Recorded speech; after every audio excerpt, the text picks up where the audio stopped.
ಕರ್ನಾಟಕದಲ್ಲಿ ಆರೋಗ್ಯ ಸಿಬ್ಬಂದಿಗಳನ್ನು ನೇಮಕ ಮಾಡಲಿಕ್ಕೆ ಆಗದೇ ಇರುವಂಥ ಹೆಣಗಾಡ್ತಾ ಇರುವಂಥ ಈ ಕಾಂಗ್ರೆಸ್ ಸರ್ಕಾರ ಸಮುದಾಯ ಆರೋಗ್ಯ ಕೇಂದ್ರಗಳನ್ನು ಮುಚ್ಚಲಿಕ್ಕೆ ಹೊರಟಿದೆ. ಕಲಬುರಗಿ ಜಿಲ್ಲೆಯಲ್ಲಿ 16 ಸಾಮುದಾಯಿಕ ಕೇಂದ್ರಗಳಿದ್ದಾವೆ, ಸಮುದಾಯ ಆರೋಗ್ಯ ಕೇಂದ್ರಗಳಿದ್ದಾವೆ. ಅಲ್ಲಿ ಸ್ತ್ರೀರೋಗ ತಜ್ಞರು, ಅರವಳಿಕೆ ತಜ್ಞರು ಮತ್ತು ಮಕ್ಕಳ ತಜ್ಞರು ಇರಬೇಕನ್ನುವಂಥದ್ದು ನಿಯಮ ಇದೆ. ಆದರೆ ಅವರಿಗೆ ಆ 30 ಜನ ಹೆರಿಗೆ ಆಗದೇ ಇದ್ದರೆ ಅಂಥ ಆರೋಗ್ಯ ಕೇಂದ್ರಗಳಿಂದ ಅಲ್ಲಿರುವಂಥ ಸಿಬ್ಬಂದಿಗಳನ್ನು ವಾಪಸ್ ಕಳಿಸ್ಕೊಳ್ತೀವಿ ಅನ್ನುವಂಥ ಒಂದು ಇದನ್ನು ಸುತ್ತೋಲೆಯನ್ನು ಸರ್ಕಾರ ಹೊರಡಿಸಿದೆ. ಅದಕ್ಕೆ ಅವ್ರಿಗೆ ಹೇಳ್ತೀವಿ, ನೀವು ಸಿಬ್ಬಂದಿಗಳನ್ನು ನೇಮಕ ಮಾಡಿಕೊಳ್ಳಿ. ಅಲ್ಲಿ 3 ಆಗಲಿ 4 ಆಗಲಿ 8 ಆಗಲಿ, ಅಲ್ಲಿ ಹೆರಿಗೆ ಆಗ್ತದೆ ಅಂದರೆ ಅಲ್ಲಿ ತಜ್ಞ ವೈದ್ಯರು ಇರಬೇಕಾಗಿದ್ದ ಅವಶ್ಯಕತೆ ಇದೆ.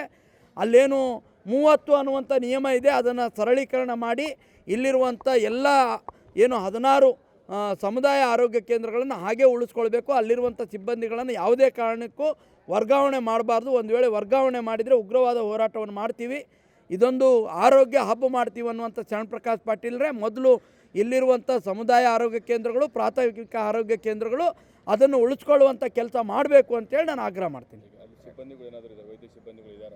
ಈಗಾಗಲೇ ಇರುವಂಥ ಸಿಬ್ಬಂದಿಗಳನ್ನು ಕಡಿತ ಮಾಡ್ತಕ್ಕಂಥ ಪ್ರಯತ್ನಕ್ಕೆ ಕೈ ಹಾಕಿದ್ದೆ. ಅದಕ್ಕೆ ಈಗಾಗಲೇ ಸುತ್ತೋಲೆ ಹೊರಡಿಸಿದ್ದಾರೆ, ಅದನ್ನು ನಾವು ವಿರೋಧ ಮಾಡ್ತೇವೆ. ಡಿಗ್ರೇಡ್ ಮಾಡಲಿಕ್ಕೆ ಹೊರಟಿದ್ದಾರೆ. ಡಿಗ್ರೇಡ್ ಅಂದರೆ ಸಮುದಾಯ ಆರೋಗ್ಯ ಕೇಂದ್ರ ಅಂತ ಹೆಸರಿಗಿರುತ್ತೆ, ಅದರಲ್ಲಿ ಯಾವುದೂ ಸ್ತ್ರೀರೋಗ ತಜ್ಞರು, ಅರವಳಿಕೆ ತಜ್ಞರು ಮತ್ತು ಮಕ್ಕಳ ತಜ್ಞರು ಇರೋದಿಲ್ಲ. ಅವರನ್ನು ಬೇರೆ ಕಡೆ ವರ್ಗ ಮಾಡ್ತೀನಿ ಅಂತ ಈಗಾಗಲೇ ಸುತ್ತೋಲೆಯನ್ನು ಹೊರಡಿಸಿದ್ದಾರೆ. Yes, general doctors ಇರ್ತಾರಲ್ಲಿ.